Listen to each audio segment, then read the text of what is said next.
He looked like a lost tourist. 3 days later, the deadliest predators on the station were calling him Alpha. You know what they say about first impressions. Yeah, well, throw that wisdom right out the nearest airlock, because what I witnessed on Galactic Trade Station Nexus 7 3 cycles ago completely shattered everything I thought I knew about, well, everything really. My name is Vexstar, and I work security on this floating bazaar of chaos. Been doing it for 12 standard years now, seen every species, every scam, every type of trouble you can shake a plasma rifle at. Thought I had the universe figured out, you know? Big equals strong, strong equals respect, respect equals survival. Simple math that even a Graxian slug could understand. Then this human showed up. Now I had heard stories about humans, sure. Who hasn't? Tales from the outer rim about these bipedal mammals from some backwater planet called Earth. Most of it sounded like typical spacer nonsense to me. Oh, they are persistent, they are adaptable, they are surprisingly clever, blah blah blah. Every species thinks they are special somehow. But when the transport docked at Bay 94 that morning, and I watched this tiny creature shuffle down the loading ramp, I nearly laughed out loud. This was humanity's representative, this Marcus Chen fellow, as I learned later from his identification beacon, stood barely shoulder high to most Centaurians, and those guys are practically shrimps compared to the real heavy hitters around here. He wore some kind of simple brown jacket, carried a single worn travel pack, and had this completely unremarkable appearance that screamed tourist rather than trader, diplomat, or anything remotely important. His hair was dark. His skin had this strange peachy tone that looked unhealthy by most species standards. And his eyes, well, his eyes just looked tired. Really, really tired. The reaction from the station's regular inhabitants was immediate and predictable. Korath, this massive Drakmarian, whose scales could probably deflect a fusion blast, took one look at the human, and started that rumbling laugh that sounds like rocks grinding together. Even Zephyra, the Vespid trader who usually keeps to herself in the commercial district, clicked her mandibles in what I recognized as barely contained amusement. See, Nexus 7 operates on a pretty straightforward social structure. The bigger you are, the more teeth you have, the more poison you can secrete, or the more electricity you can generate, the higher up the food chain you sit. It is not exactly sophisticated, but it works. The battle monsters from Sigma Reticuli rule the roost with their 3-meter frames and acid breath. The crystalline collective commands respect through their ability to shatter eardrums with a single harmonic screech. Even the relatively peaceful Florians get a wide berth because everyone knows about their spore-based psychological warfare capabilities. And then there was Marcus Chen, looking like he could barely intimidate a maintenance droid. The whispers started immediately. I could hear them through my universal translator, and trust me, none of it was flattering. Terms like small prey, soft shell, and my personal favorite, walking protein snack, got thrown around with increasing frequency. The betting pools opened within the first hour. How long would the human last? Would he make it through his first sleep cycle? Which predator species would claim him first? I will admit, I placed a small wager myself. Figured he would be gone by the next station rotation, either scared off or, well, let us just say Nexus 7 has some residents who view newcomers as potential menu items rather than trading partners. But Marcus Chen just kept walking through the main concourse, apparently oblivious to the stares, the whispers, and the increasingly bold approaches from some of the station's less savory characters. He moved with this weird confidence that did not match his appearance at all. Not the swaggering confidence of a warlord caste hierarch, or the calculated confidence of a syndicate assassin. Just this calm assurance that everything would work out fine, which from where I was standing, seemed like either remarkable optimism or complete delusion. The first real test came when he approached Grundak's trading post. Grundak is this ogre-class brute who stands nearly 4 meters tall, and has about as much patience as a supernova has subtlety. Most traders approach his stall with offerings, tribute, or at minimum a respectful distance. Marcus Chen walked right up to the counter like he was ordering coffee. I watched through the security monitors, expecting to witness the quickest diplomatic incident in station history. Instead, the human just stood there, hands visible, posture relaxed, waiting for Grundak to acknowledge him.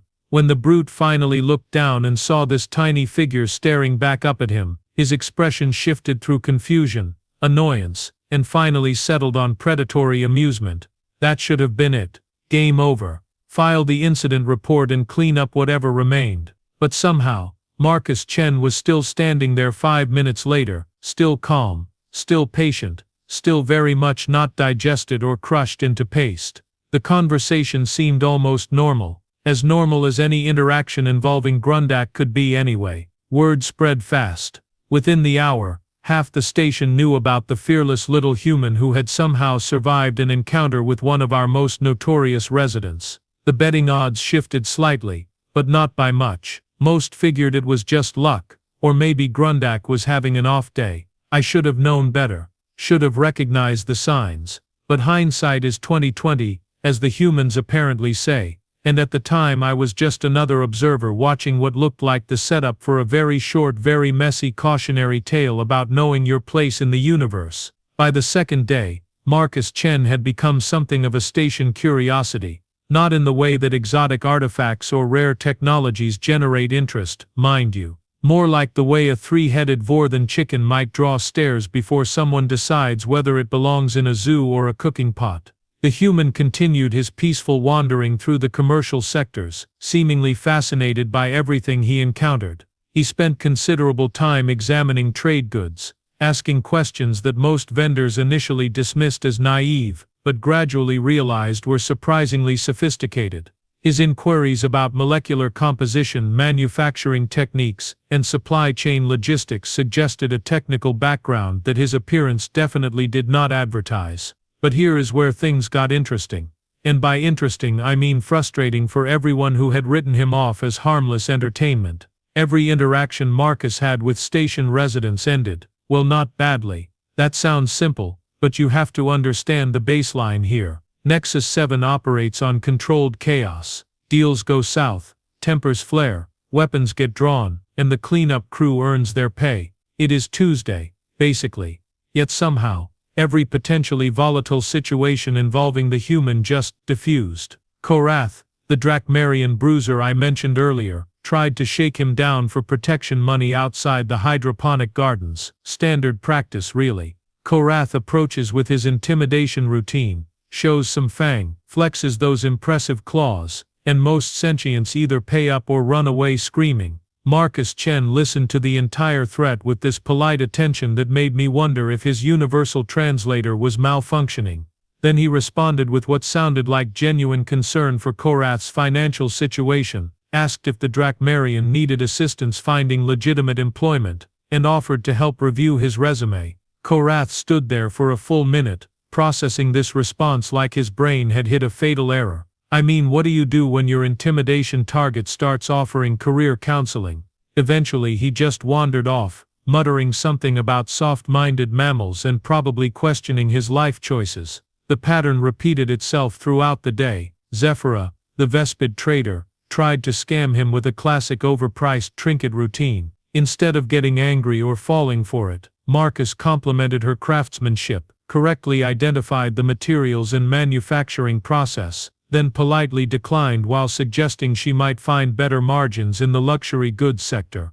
Zephyra buzzed away looking confused and somehow satisfied, like the human had given her more respect in 5 minutes than she had received from other traders in months. By evening, word had spread to the lower levels. That is never good news. The lower levels house the kind of residents who make Korath look like a diplomatic ache. Things that hunt in packs, things that dissolve their prey, things that probably should not be allowed near civilized company, but pay their docking fees in untraceable credits. The smart money said the human would not survive his first night. The really smart money said he would not make it to his first night. But Marcus Chen kept proving everyone wrong in the most mundane ways possible. He helped a struggling methane breather family repair their environmental suit, apparently knowing exactly which components were failing, and how to jury-rig a temporary fix. He mediated a dispute between two crystalline collective members using some kind of harmonic mathematics that I did not even know existed. He somehow convinced a pack of shadowhounds to stop harassing the janitorial staff by, I kid you not, explaining pack dynamics and suggesting alternative territorial arrangements. Each incident got more absurd than the last. Here was this tiny soft creature with no visible weapons, no apparent combat training, and no backup, casually strolling through situations that would send seasoned security personnel reaching for their panic buttons, and everyone just let him. It was not fear, exactly. Fear has a smell, a taste, a weight that you can feel pressing against your consciousness. This was something else entirely. Confusion maybe, curiosity, the growing suspicion that they were missing something fundamental about this unassuming visitor. The betting pools had become increasingly complex. Side wagers appeared on everything from what the human would do next to whether he was some kind of advanced synthetic designed to study station behavior. Personal favorites included alien anthropologist, undercover inspector, and my personal favorite, elaborate practical joke being played by the Trade Commission. But the strangest part, Marcus Chen seemed genuinely oblivious to the effect he was having. He thanked people for their time, apologized when he inconvenienced anyone, and maintained this relentless politeness that somehow made everyone around him feel simultaneously protective and slightly embarrassed about their initial assumptions. As I watched him settle into temporary quarters that night, still in one piece and apparently planning to stay for an extended visit, I could not shake the feeling that we were all missing something significant, something that would explain why this small peaceful creature moved through our dangerous little world like he owned the place. The lower levels were stirring, and I had a growing suspicion that tomorrow would provide some answers, whether we wanted them or not.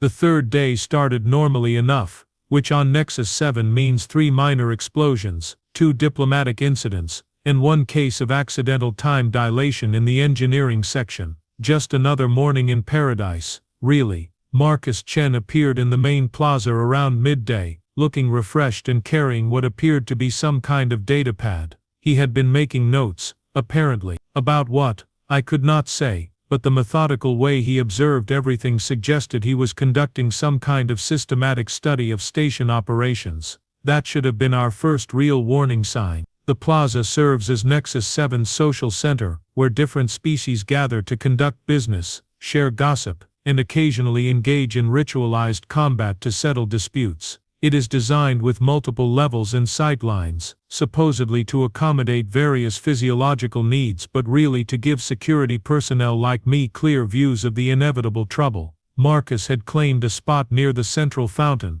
a gaudy thing that cycles through different atmospheric compositions to accommodate visitors who breathe everything from methane to pure sulfur. He sat there peacefully, making his notes, completely unaware that he had become the center of attention for some very unpleasant characters. Kurath had returned, this time with friends, 3 other Drachmarians, all sporting the kind of scars that suggest extensive experience with violence. They formed a loose semicircle around the human, close enough to be threatening but not quite close enough to trigger the automatic peacekeeping systems. Zephyra hovered nearby, her wings creating that distinctive buzzing sound that usually means a Vespid is preparing for combat. She had brought her own backup, a cluster of smaller insectoids whose stingers were already extended. They positioned themselves to block the humans' potential escape routes. But the real problem was the crowd that had gathered to watch. Word had spread through the station that something significant was about to happen to the strange little human who had been causing so much confusion. Representatives from at least 12 different species had found reasons to be in the plaza, all pretending to conduct normal business while actually waiting for the show to begin. I activated my communication array, ready to call for backup or medical assistance, probably both. Marcus Chen looked up from his datapad, noticed the gathering crowd, and smiled. Actually smiled, like he was pleased to see so many people taking an interest in his work. The naive optimism was almost painful to witness. Kurath stepped forward, his claws extended in what any reasonable person would recognize as a threat display. His voice carried across the plaza when he spoke that rumbling bass that Drachmarians use when they want to establish dominance. "Little human," he said, "you have been asking many questions, bothering many people. Perhaps it is time for you to find another station to visit." The crowd pressed closer. This was the moment everyone had been waiting for. The small soft creature would finally face the reality of his situation, recognize that he was completely outmatched, and either flee or become a cautionary tale about respecting the natural order. Marcus Chen stood up, carefully placed his datapad in his jacket pocket, and looked directly at Korath, still smiling. "I appreciate your concern," he said, his voice carrying surprisingly well despite its quiet tone. "But I have not finished my research yet. Perhaps we could discuss this like civilized beings." The crowd rippled with amusement. Civilized beings. As if civilization had anything to do with the law of fang and claw that governs stations like this one. Korath's laugh sounded like breaking stone. "Civilized. Little human, you mistake weakness for civilization. Here strength determines everything. And you," he gestured dismissively. "You have no strength." Zephyra buzzed her agreement, her mandibles clicking in rhythm with her wing beats. "Small meat should know its place," she added, the translation matrix struggling with the Vespid's chemical communication overlays. Other voices joined in, creating a chorus of agreement that this pathetic little creature needed to learn some hard lessons about reality. The crowd began to close in, sensing blood in the water. Marcus Chen listened to all of this with that same polite attention he had shown everyone else. He nodded occasionally, like he was taking notes on an interesting lecture. When the voices finally died down, he cleared his throat gently. "I understand your perspective," he said. "Really I do, but I think there might be a misunderstanding here about what strength actually means." That was when someone in the crowd threw the first stone. It was a small thing, probably just intended to emphasize the point about knowing one's place, but it struck Marcus on the shoulder, hard enough to stagger him slightly. The impact tore his jacket, revealing what looked like normal human skin underneath. The crowd cheered. Finally some action. Marcus Chen looked down at his torn jacket, then at the blood beginning to seep through the fabric. For the first time since his arrival, his expression changed. The polite smile faded, replaced by something much harder to read. He straightened up, rolled his shoulders, and when he looked back at the crowd, something fundamental had shifted in his demeanor.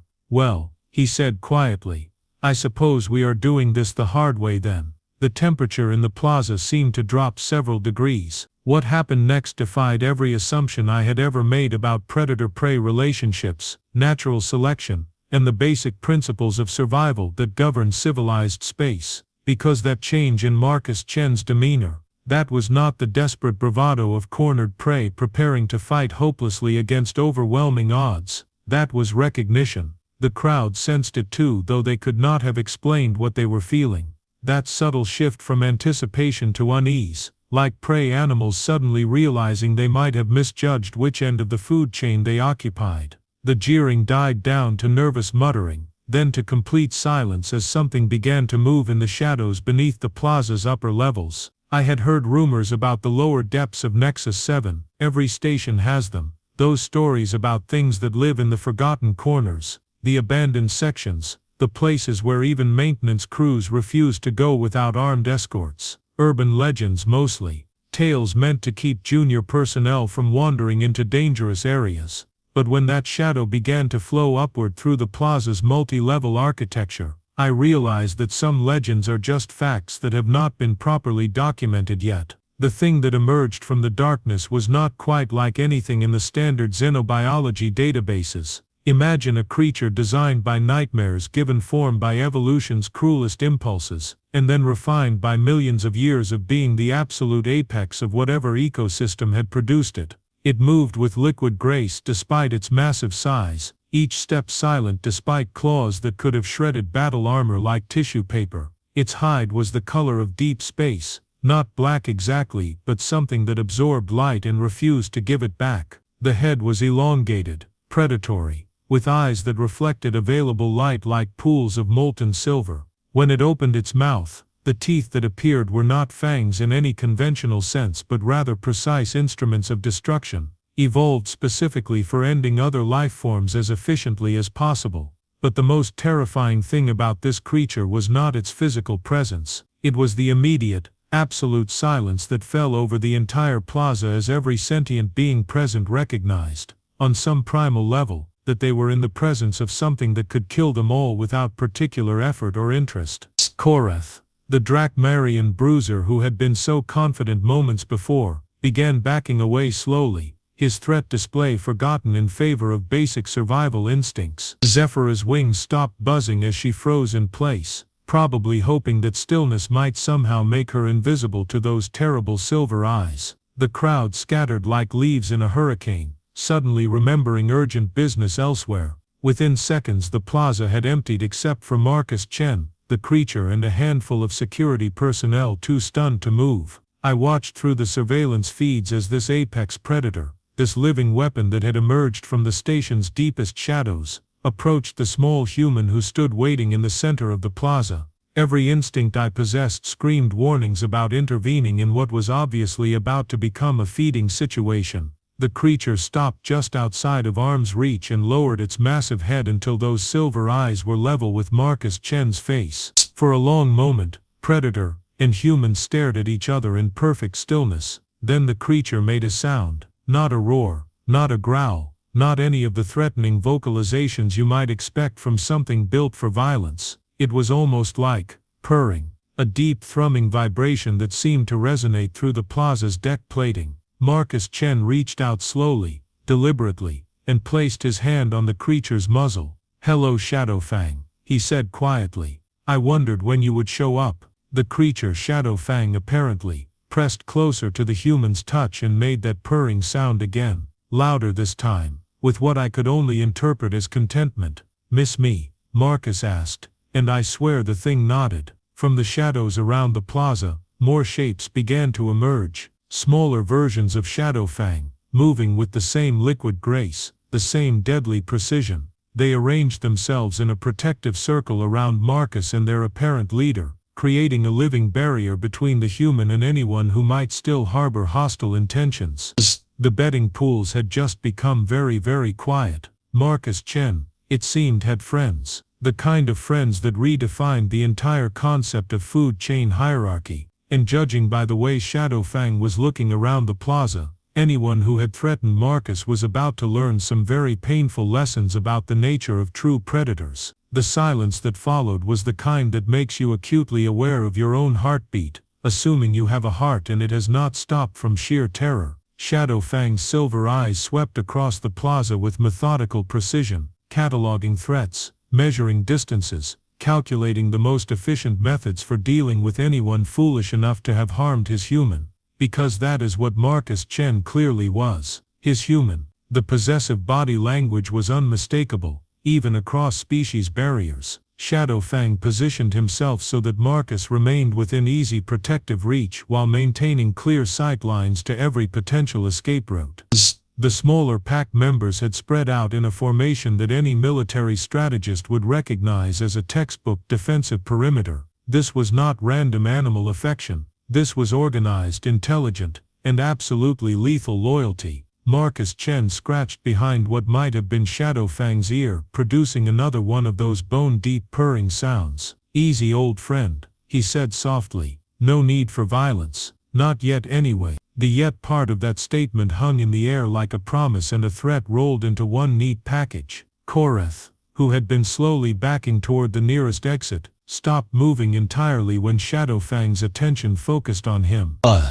The Drakmarian's earlier confidence had evaporated completely, replaced by the kind of primal fear that bypasses rational thought and goes straight to basic survival protocols. "You," Marcus said, looking directly at Koreth, but still stroking Shadowfang's hide, "threatened me. Why?" The question was asked in the same polite tone Marcus had used for everything else, but now it carried undertones that made my translation software struggle with harmonic frequencies it was not designed to process. Koreth's response came out as barely coherent stammering, something about station hierarchy, natural order, and protection services. Standard predator justifications, really. But they sounded pathetic when delivered to someone who apparently commanded the loyalty of creatures that could dismantle a Drakmarian without breaking stride. Marcus listened patiently, nodding occasionally like he was taking notes for a research paper on primitive social dynamics. When Koreth finally ran out of words, Marcus smiled again,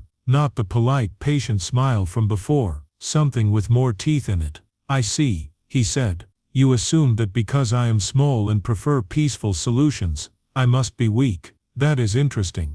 Tell me, Koreth, what do you know about the Kepler 442 system?" The non sequitur caught everyone off guard, including me. Kepler 442 was a distant system, barely worth mentioning in most star charts. Korath's confusion was obvious. Nothing, the Drakmarian admitted. Shadowfang's home system, Marcus explained conversationally. Beautiful place, really. 3 inhabited worlds, complex ecosystem, incredibly diverse lifeforms. Had a thriving civilization until the Harvest Fleet decided to strip mine the entire system for rare elements. I felt my blood chill. The Harvest Fleet was a nightmare from the history books, a consortium of species that had spent decades consuming entire star systems before the Galactic Council finally stopped them. But that had been years ago. The fleet killed everything, Marcus continued, his voice remaining calm, while Shadowfang's purring took on a distinctly menacing quality. Billions of sentience, entire species extinct in a matter of months, but they missed a few survivors hiding in the deep caves of the third planet, survivors who had watched their entire world die. Marcus looked directly at me through the security camera, like he knew I was watching and wanted to make sure I understood what came next. I was part of the relief mission, he said. Medical Corps, specializing in traumatized populations, spent 3 years helping the survivors process their losses, rebuild their society, find reasons to trust again. Shadowfang was just a cub then, orphaned, terrified, convinced that all other species were enemies. The pieces began falling into place with sickening clarity. Marcus Chen was not just some random human tourist. He was a humanitarian worker, someone who specialized in healing the kind of wounds that wars and genocides left behind. And Shadowfang's species were not random predators. They were survivors. Survivors who had learned to trust exactly one member of another species, who had bonded with the human who had helped them rebuild their shattered world. So when you threatened my friend here, Marcus said, his hand never leaving Shadowfang's hide, you were not just threatening some harmless human. You were threatening the person who saved an entire species from extinction, who spent years earning their trust, who they consider family. Korath looked like he wanted to dissolve into component atoms.